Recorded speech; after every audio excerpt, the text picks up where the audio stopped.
मैं तो अभी भी और 2029 तक इस दावे के ऊपर कायम रहूंगा जो आज मैंने ये बयान दिया है कि 2029 के बाद जम्मू कश्मीर को फिर से आर्टिकल 370 मिलेगा। और यही नहीं, जिन शर्तों के ऊपर जम्मू कश्मीर का इल्हाक सेशन भारत के साथ हुआ है वो शर्तें भी लागू की जाएंगी।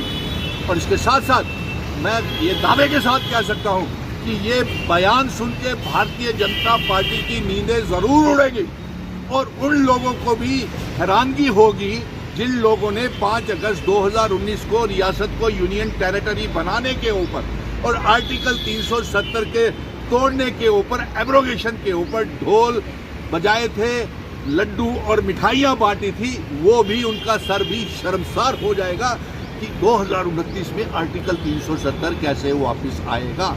और इसके साथ यही नहीं, अगर किसी को शक है, मैं पत्रकारों को भी कहूंगा कि आज अगर रियासत के दर्जे में देरी हो रही है तो इसके लिए जम्मू के मोदी गोदी मीडिया भी जिम्मेवार है, जिसने लोगों की हकीकत आवाज सही तरीके से नुमाइंदगी नहीं की। और मैंने देखा कि जो सच्चे पत्रकार हैं उन्होंने सही अवाम की नुमाइंदगी की, लेकिन जिन पत्रकारों ने आर्टिकल 370 के ऊपर मिठाइयां खाई, रियासत टूटने के ऊपर मिठाइयां खाई, मोदी का गुणगान करते रहे, वो शर्मिंदगी उनको 2029 में होगी। और इसके साथ साथ मैं ये दावे के साथ कह सकता हूं, अगर भारतीय जनता पार्टी को कोई शक शुबा हो कि 2029 में आर्टिकल 370 नहीं आएगा तो आज पत्रकारों के माध्यम से ही मैं चुनौती, चैलेंज और न्योता, इन्विटेशन भेज रहा हूं कि चाहे होम मिनिस्टर साहब, प्राइम मिनिस्टर साहब जब भी वो जम्मू कश्मीर के आर्टिकल 370 जो महाराजा हरि सिंह जी ने 1927 में दिया था, 1950, 65 और 60 में पार्लियामेंट ऑफ इंडिया के first president of India doctor Rajendra Prasad ji ने लाइफ टाइम के लिए जम्मू कश्मीर को आर्टिकल 370 दिया था। आज आप रिट पिटीशन भी स्टेटहुड के लिए करने जा रहे हैं सुप्रीम कोर्ट में। बिल्कुल सही बात है। आप पत्रकार मित्रों को ना जाने कहां से खबरें मिल जाती हैं।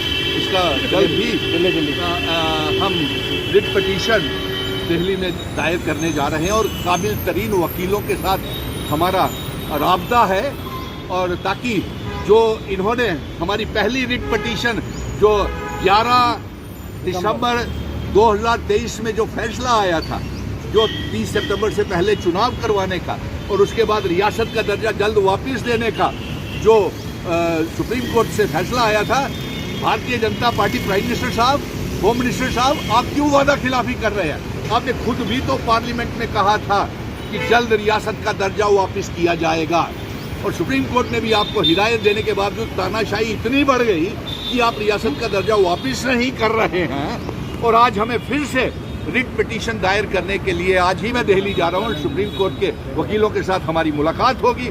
लेकिन जम्मू को आप कितना लूटेंगे? अरे बहुत लूट लिया। 5 अगस्त 2019 के बाद Jammu Kashmir on grand sale. आपने पहले टोल प्लाजास लगाए, दरबार मुंह बंद किया, लीकवर माफिया, माइनिंग माफिया, शराब की दुकानें, और ना जाने हम पे क्या क्या तोहमतें आप लगाई।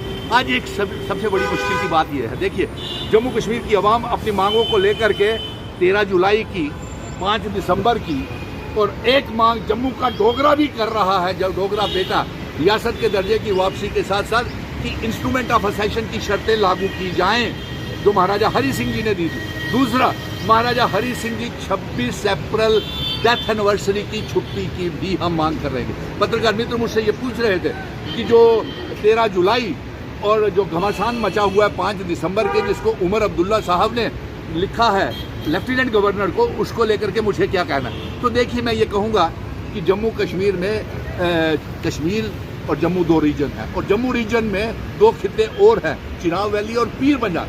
हर खिते की अपनी अपनी एस्पायरेशन, मांगे, कल्चर है। आज तो सारा 1 करोड़ 30 लाख अवाम जम्मू कश्मीर की हिंदुस्तानी है। पहलगाम के हादसे के बाद उन्होंने जम्मू कश्मीर को अपना मुल्क पहले भी मानते थे। यही तोहमत लगा करके हमें प्रोवोकेट जम्मू वर्सेस कश्मीर, हिंदू वर्सेस मुसलमान अखनूर में टोल प्लाजा लगने जा रहा है, लेकिन भाजपा के 28 उम्मीदवार बिल्कुल चुप बैठे हैं। क्या कहें? अरे वो तो चुप खामोश तो बैठे हुए हैं। वो रियासत के दर्जे की कभी मांग की, कभी इसीलिए तो सुनील डिम्पल को फिर रिट पिटीशन दायर करने के लिए जाना पड़ रहा है। क्या उन्होंने जम्मू में शराब की दुकानें नहीं खोली, दरबार मूव से नहीं लूटा? और आज टोल, अभी बहुत जान बाकी है जम्मू कश्मीर के लोगों में, और ये जान जो है, कितना खून चूसोगे आप जम्मू कश्मीर के लोगों का। मैं भारतीय जनता पार्टी वालों से पूछ रहा हूँ, आपने पावर प्रोजेक्ट बेच दिए, स्मार्ट मीटर दे दिए, प्रीपेड मीटर दे दिए, बिजली के बड़े बड़े बिल दे दिए, चुनी हुई सरकार को आप चलने नहीं दे रहे, टोल प्लाजाओं का शहर बना दिया, कुछ राजौरी में टोल प्लाजा लग रहे हैं इन सड़कों के ऊपर, तो आप बहुत लूट रहे हैं। और आज आपको मुबारक की बात है कि हम फिर वो जो हमसे 5 अगस्त 2019 को छीना हुआ है वो फिर वापस लाएंगे। और आप ये ऑपरेशन लोटस ये कोशिश कर रहा है, और ये खरीद फरोख्त करने की कोशिश कर रहा है कि किस सरकार को किस तरीके से गिराया जाए। और इसके साथ साथ मैं ये कहूँगा कि अगर वो 5 दिसंबर की 13 जुलाई की छुट्टी मांगते हैं तो इसमें क्या बुराई है? उन लोगों की ख्वाहिश है, जज्बात है, जुड़े हुए हैं तो वो हिंदुस्तानी, तो इसलिए इसको नज़रअंदाज नहीं करना चाहिए।